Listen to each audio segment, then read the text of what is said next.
الطريق إلى الجنة TV, le chemin du paradis.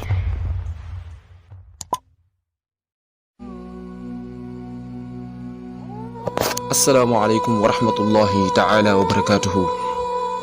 mbokki julli ni ñu ngi leen di nuyuwaat bu baax ci képp ko xam ne mi ngi bàyyi xel ci chaîne bi de at-tariq ila al-janna TV.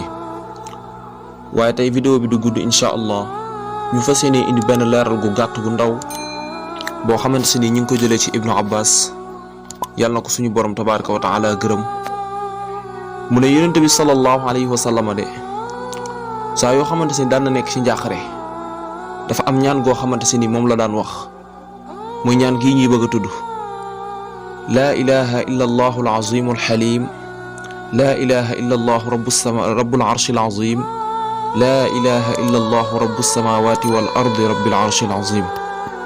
ñaan googu yonent bi sallallahu alayhi wa sallama saa yoo xamante ni daan nekk ci ak njàqare maanaam tiitaange dafa daan di wax ñaan gi mu nekkoon ñaan goo xamante ni ñaan gu am solo la. jar na sax jullit bi saa yoo xamante ni dem na ba nekk ci njàqare tiit nekk ci jafe-jafe na wax ñaan gi ndax ñaan gu am solo la. kon na ko ñëpp bàyyi xel bu baax am na solo lool xadis boobu moom Buxaari moo ko solo wér na. kon lii leen indi doon mbokk yi di leen ñaan bu baax ngeen partage vidéo yi te di ko jàllale ndax ku nekk jot ci. ñu ngi leen jox di daje ba beneen vidéo.